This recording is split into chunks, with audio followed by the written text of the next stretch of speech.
assunto agora é governo eletrônico, para até ajudar você a fazer o trabalho, né, do laboratório de avaliação.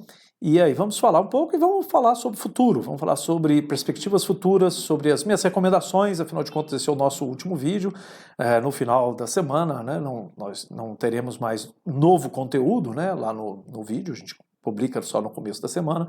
Então essa é a nossa última aula, vamos dizer assim, em vídeo. Então vamos falar sobre governo eletrônico. Coloquei bastante conteúdo aqui coloquei um guia, não é bem um guia, uma pesquisa realizada pela ONU de 2 anos, a última foi em 2020, bastante recente. Então nós temos aí o resultado dessa pesquisa que tem várias análises sobre vários aspectos de governo eletrônico e de digitalização de serviços, né, serviços públicos digitais.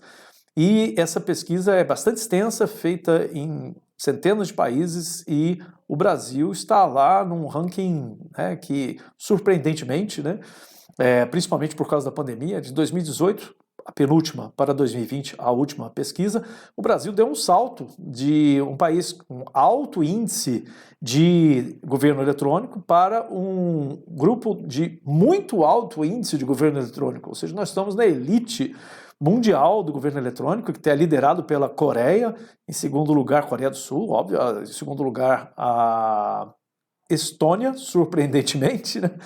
Muitas pessoas devem estar pensando, por que Estônia? Porque um país, né, uma ex-república soviética, um país pequeno e quase que esquecido no leste europeu, figura entre os países mais desenvolvidos. A gente vai conhecer um pouco, coloquei inclusive um vídeo com o ex-presidente da Estônia, uma matéria sobre o caso da Estônia, um caso seguido no mundo inteiro, e inclusive um manual de como criar um governo digital, criado por um grupo, né, que fez várias avaliações, trabalhou junto com o pessoal da Estônia para poder criar esse manual. Então tem bastante conteúdo sobre o governo eletrônico para você poder se informar, se inteirar e usar até como recurso do seu dia a dia para poder promover essa transformação digital também na instituição, no órgão em que você trabalha, levar isso para a sua cidade, para a sua instituição, para o seu município, porque são coisas inevitáveis, né? E se a gente tem recursos e conhecimento para poder fazer essa transição, melhor, fica mais fácil, né, do que você brigar sozinho para tentar fazer com que você leve a sua cidade, o seu município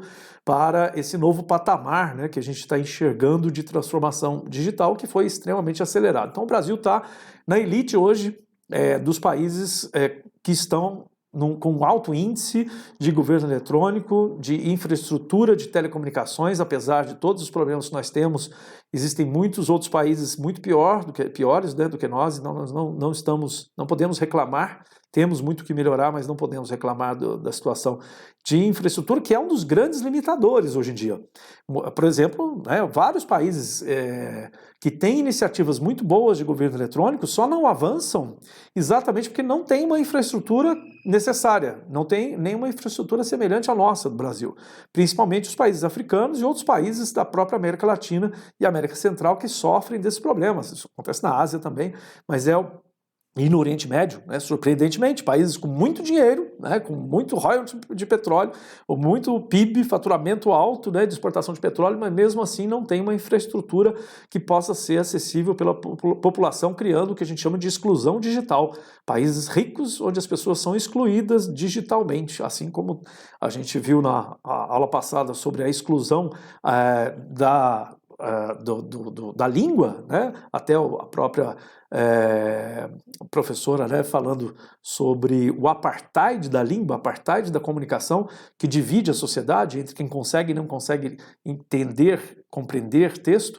Da mesma forma, você tem um apartheid digital entre as pessoas que têm acesso a telecomunicações, à internet, a redes, né, e outras pessoas que ainda estão separadas desse processo por falta de infraestrutura. Então, esse é um país não pode avançar só numa iniciativa e deixar a outra de lado, então você tem que ter as duas coisas acontecendo ao mesmo tempo. O avanço na infraestrutura, em geral, toda ela, e o avanço nas iniciativas de governo eletrônico também, tanto municipal, estadual como federal. Então a gente vai... E essa lei, a lei, né, 14.129, ela vem para ajudar nesse sentido, direcionando e facilitando com que existam programas de fomento para fazer a implantação dessas iniciativas de serviços digitais mais eficientes, né, desburocratização através da digitalização de processos. Então tudo isso é extremamente importante, e nós vamos falar um pouco mais sobre governo eletrônico agora. Por quê? A gente já viu lá em cenários 2025, no vídeo lá do Mossack, né, e tem outros vídeos que vocês podem encontrar semelhantes, né, falando sobre esses cenários futuros, eles todos passam pela digitalização, pela transformação digital, pela economia digital, e os governos não podem ficar fora disso. E aí eu coloquei o caso dos bancos digitais, que são uma das coisas mais surpreendentes que aconteceram nos últimos 20 anos, é a digitalização dos bancos. O sistema financeiro sempre foi um sistema muito tradicional, empresas que sempre tentaram se agarrar muito às tradições e às regulações e à burocracia, o excesso de burocracia. Isso era a cara dos bancos, né, há 20 anos atrás. E aos poucos eles começaram há 20 anos, vamos só lembrar, em 2008 nós não tínhamos smartphone, tá? E hoje praticamente todas as pessoas estão, né, que têm acesso ao banco, têm lá um aplicativo, ou algumas não utilizam ainda, mas vai ter uma hora que vai ser inevitável. E os bancos se transformaram em outra coisa, muito diferente daquilo que a gente tinha antes, com aquela obrigatoriedade de você ter que ir ao banco para realizar praticamente todas as atividades, porque tudo dependia da sua presença física, de você estar lá, de você digitar uma senha, de você ser reconhecido, visto, né, pessoalmente pelas pessoas que estão te atendendo. Então eu comecei pelo banco porque isso do banco vai para os outros, muitos outros serviços, né, que nós temos que ainda não foram digitalizados, né, e que principalmente os públicos, e que vão seguir o mesmo caminho. Da mesma forma como naturalmente hoje a gente utiliza o uso de leitor de impressão digital no próprio celular para poder identificar quem é você, garantindo maior segurança. Você usa uma câmera do celular para abrir uma conta no banco, tirar uma foto da sua identidade, tirar uma foto, uma selfie do seu rosto, né, e isso é suficiente para você registrar, abrir uma conta corrente, fazer um investimento no banco, fazer depósito de cheque por foto. Primeira vez que eu vi isso eu fiquei espantado, mas isso funciona? Funciona. Você fotografa o cheque e o dinheiro aparece na sua conta. Parece bruxaria, mas é tecnologia.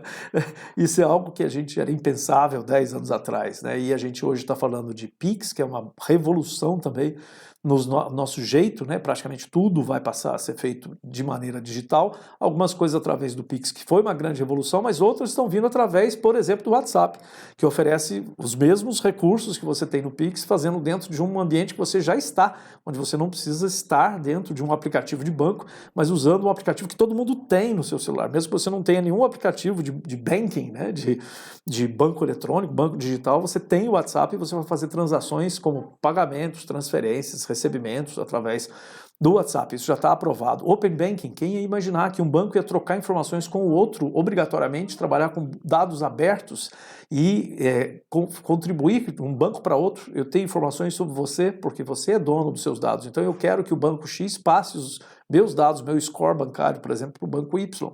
O banco vai ser obrigado a passar isso porque está dentro das iniciativas de Open Banking que vem agora, esse ano ainda, a gente vai ter uma regulamentação aprovada sobre isso. Então é só para dar um exemplo de coisas que a gente achava impossíveis há 10 anos atrás e hoje são tão normais quanto fazer um Pix, quanto tomar um cafezinho.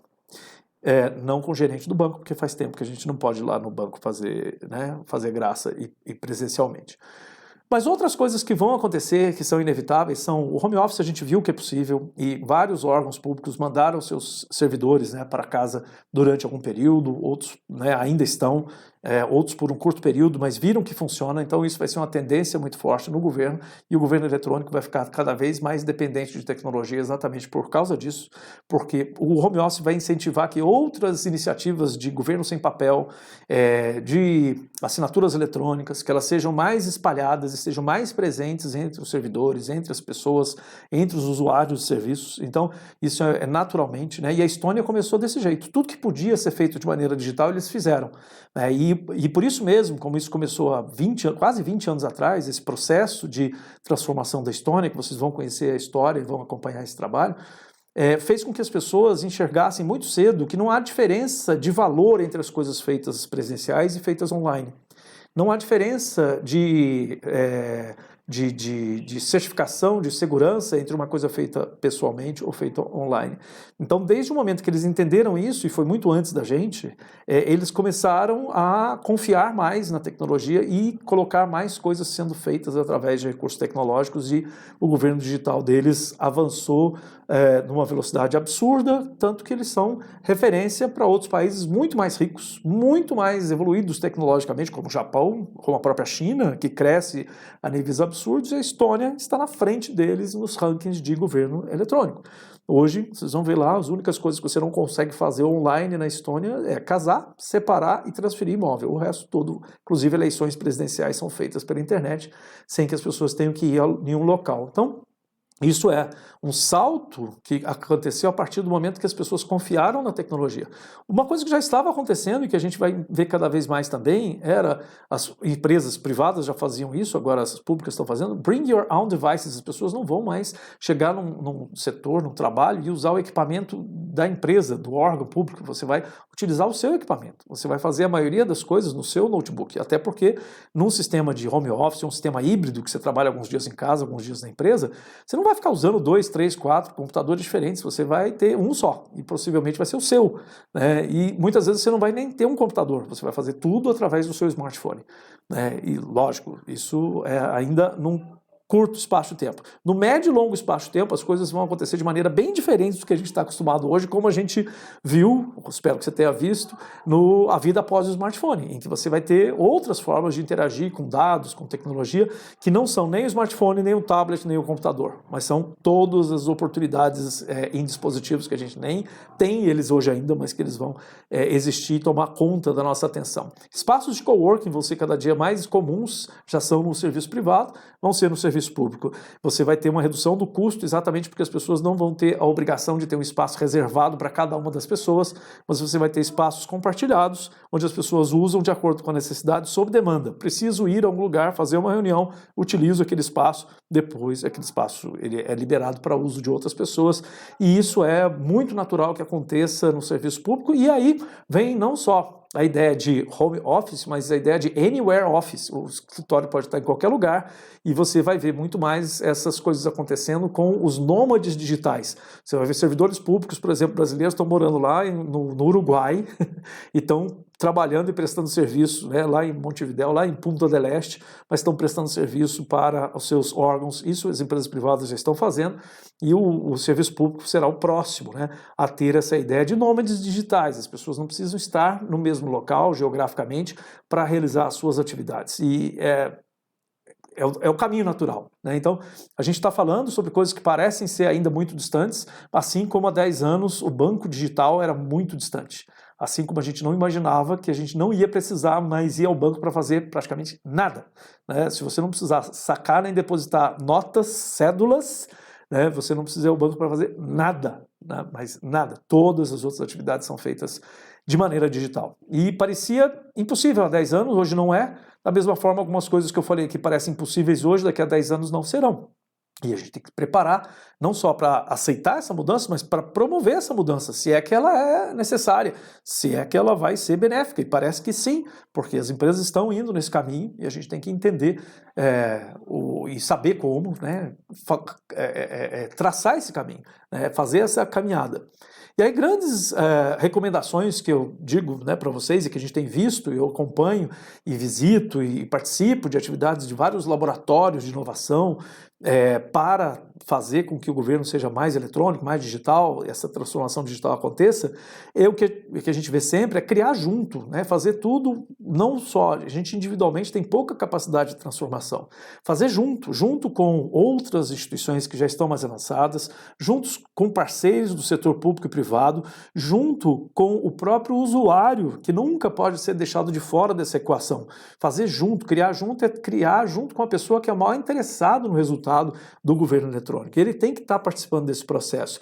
Fazer muita experimentação, e essa experimentação nem sempre é fácil, porque as pessoas têm medo, principalmente no setor público, de burocracia, regulamentação, e por isso mesmo a gente tem algumas oportunidades que eu vou falar daqui a pouco, e a inovação aberta, que é a gente trabalhar junto com outras empresas sem ter necessidade. A gente não consegue fazer, principalmente no setor público, você não tem todos os talentos que você precisa. Você não tem, as pessoas que fizeram concurso, elas não fizeram concurso porque elas eram inovadoras, criativas, né, normalmente, né? Não é isso que os concursos avaliam. Então, muitas vezes você vai precisar trazer para dentro do setor público inovação, criatividade de pessoas, de instituições que você não tem dentro. Então, eu tenho que abrir, eu tenho que fazer inovação através de hackathons e eventos, atividades que aproximem as pessoas criativas. E aí fala, Paulo, mas eu aproximo essas pessoas e depois como é que eu compro? Como é que eu trago essa solução? Como é que eu incorporo isso?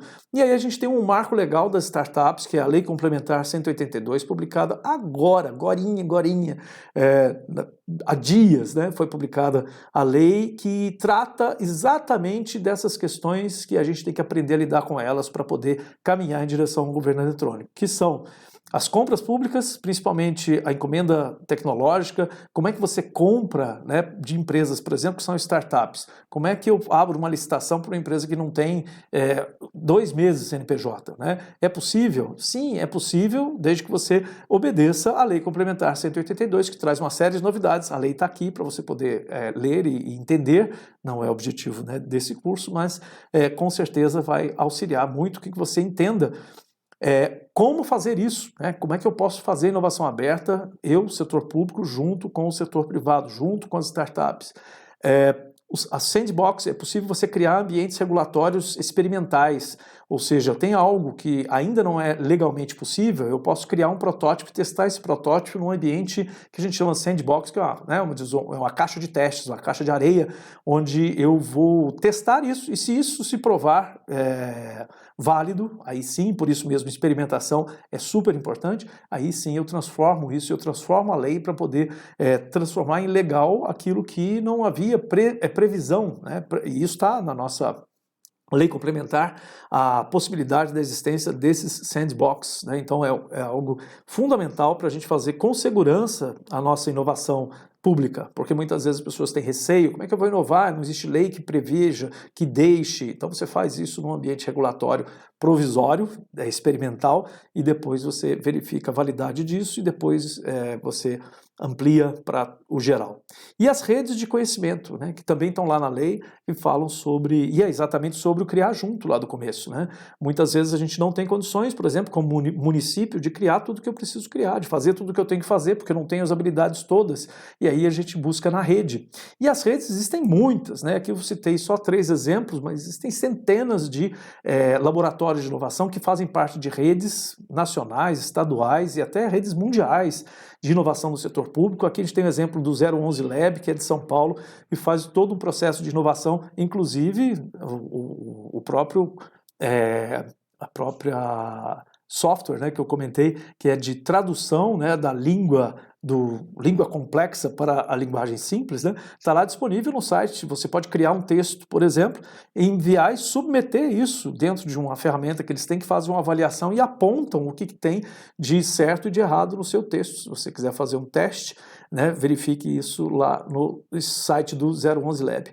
Aqui em Minas Gerais nós temos o Lab MG, criado recentemente, se não me engano foi começo desse ano ou final do ano passado, que é o nosso laboratório de inovação do Estado de Minas Gerais, que trabalha inovação pública, né, que trabalha diretamente com a Fundação João Pinheiro, com o governo do Estado, para poder trazer inovação para o Estado, né, e aí avaliar as experiências, propor experimentação, fazer conexão com os municípios, né, porque o Estado é, né, composto dos entes federados, né, de todos os municípios que precisam trabalhar juntos, né, em busca. Muitas vezes a inovação que é descoberta para ela não é replicada nos outros porque falta esse conhecimento de rede.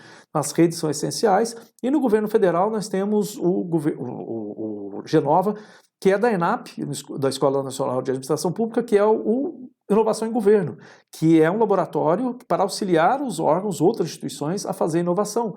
Não é para a ENAP inovar. A ENAP, naturalmente, é já muito inovadora e tem, inclusive, uma série de cursos gratuitos online com ferramentas de inovação. Vocês podem acessar através da Escola de Governo, a Escola Virtual de Governo, a EVG, com diversos cursos de curta duração que ensinam e capacitam nas ferramentas, né, de governo eletrônico, de inovação. Então fica a minha recomendação, vou colocar um link também aqui no Moodle, e eu estou sempre visitando tudo isso, porque é necessário para a gente fazer esse trabalho junto, a gente conhecer o que está acontecendo no resto do mundo, ver quais são, né, no Brasil, no meu município, no meu estado, no meu país e no resto do mundo, para ver o que está acontecendo, o que as pessoas estão fazendo.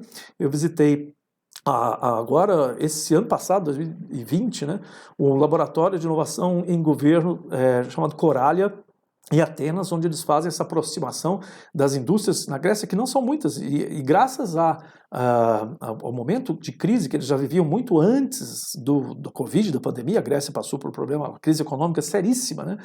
E eles perceberam que o que eles precisavam, a única forma que eles tinham de sair da crise era através de inovação. Então criaram vários laboratórios de inovação, o Coralia é o principal deles, que faz a aproximação entre Estado e empresas grandes e startups.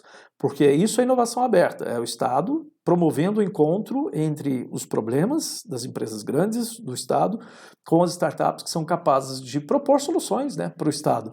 Da mesma forma, 2018, eu visitei o LabX, que é o laboratório de experimentação. Olha o nome do laboratório. É um laboratório de inovação em governo, mas ele tem o nome de LabX, de Experimentation. O laboratório de experimentação na gestão pública para o país, Portugal, ele fica em Lisboa, mas eles fazem experimentação e criam um sandbox, onde eles testam, fazem projetos piloto, aplicam isso numa cidade, ou às vezes num escritório de governo, para depois testar isso e depois avançar com a legislação para que o país inteiro tenha acesso a esse benefício.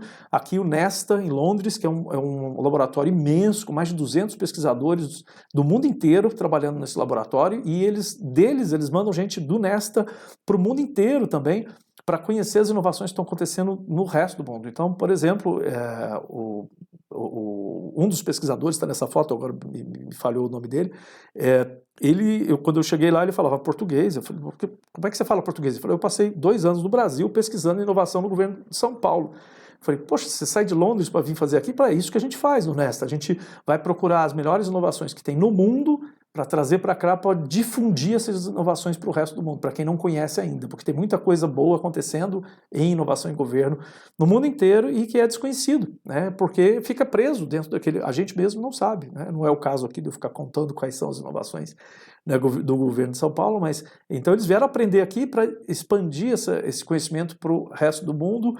Também uma coisa, em Barcelona, né, existe o Instituto Europeu de Administração Pública, que eles promovem uma série de concursos, e aí fica uma sugestão também, promover concursos de inovação entre os servidores públicos, premiar as boas ideias, incentivar as boas ideias, ao invés de reprimir, proibir, ameaçar, né, as pessoas que têm boas ideias ou que têm ideias radicais, né, exatamente o contrário. Eles têm uma série de prêmios, né, para premiar servidores públicos e pessoas da sociedade que têm ideias que contribuam para o serviço público. Então, eles realizam uma série de concursos e premiações, e é muito interessante porque isso gera, né, uma difusão do conhecimento, tanto de dentro para fora como de fora para dentro, né? Do governo para a sociedade, de sociedade para o governo.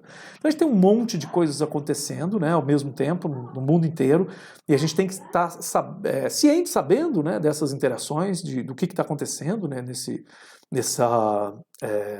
nessas iniciativas todas, né? Todas elas estão integradas, interligadas de alguma forma, para a gente aproveitar o máximo, né, que a gente puder desse conhecimento, assim como o Nesta faz, né? Vamos lá ver o que estão fazendo no Brasil, na Índia, na China, para trazer isso aqui e espalhar isso, para que isso seja usado também na França, na Alemanha, na Inglaterra, na Espanha, mas também no Brunei, no Catar, né, no mundo inteiro.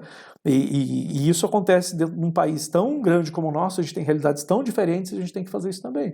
Descobrir o que os outros estão fazendo, criar os nossos instituições, e às vezes não é nem instituições, é criar grupos de pessoas que vão fazer essa transformação.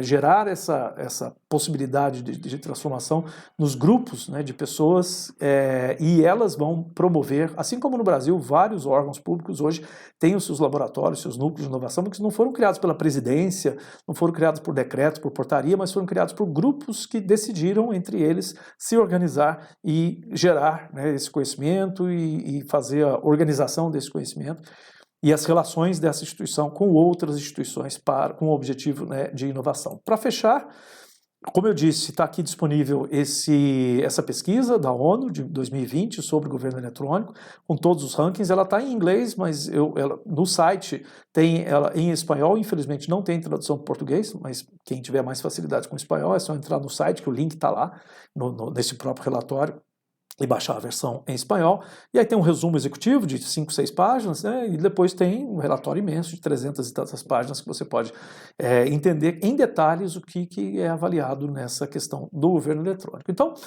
E é isso. O objetivo do trabalho é esse, né, de você entender e se apropriar do que é governo eletrônico, mas também se apropriar das ferramentas de educação à distância e aprender a lidar com o ambiente que vocês vão lidar, né, durante todo o curso, né, de vocês, e provavelmente em outros cursos vocês vão fazer em um ambiente igual ou semelhante a esse.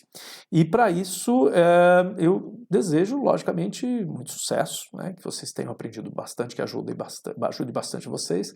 Eu poderia deixar várias recomendações, normalmente tem um termo muito utilizado que eu não gosto muito, virou clichê. Tudo que vira clichê a gente fica meio chato de usar, né? E um termo que a gente, quando fala assim, vamos pensar diferente, vamos fazer de maneira inovadora, normalmente as pessoas falam assim, vamos fazer, o importante é pensar fora da caixa, né? E aí eu faço essa brincadeira porque não é só isso, tá? Não é só você pensar, né, de maneira diferente. Sim, talvez seja necessário, mas esse é um clichê que não é suficiente para a gente resolver os nossos problemas.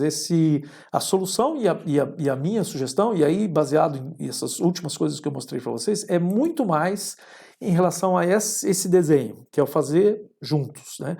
E criar redes, essas redes de troca de informação, e essas redes, elas não surgem sozinhas, a gente tem que se agregar, tem que promover, né, a criação, a gente tem que se associar e buscar se associar a elas, elas não surgem naturalmente, elas surgem quando a gente incentiva, cria, mantém, né, exige um trabalho de manutenção, e essa rede começa nesse grupo que vocês estão, né? Se você ainda não tem, é aí uma boa oportunidade para você gerar a sua rede, né, de trabalho em conjunto com pessoas que trabalham no mesmo setor, que estão em instituições que são semelhantes, próximas, né, geograficamente, mas aí expandir isso para programas muito maiores. No Brasil nós temos vários programas como esse, a gente tem uma rede do governo chamada Rede Nova Gov, nós temos um projeto chamado Transforma Gov, né, que é do governo federal também, que são redes para a gente unir, né, as iniciativas, as ideias, os conteúdos, né, dos serviços públicos para gerar um resultado melhor para todos, trazer maior valor público para a sociedade. Para isso, melhor solução, melhor estratégia é fazer juntos. Era esse meu recado. Sucesso para vocês durante o curso, espero que vocês tenham sucesso profissional, pessoal, e espero que tenha contribuído para o aprendizado de vocês e até a próxima, mais na frente, em outras disciplinas ainda nesse mesmo curso.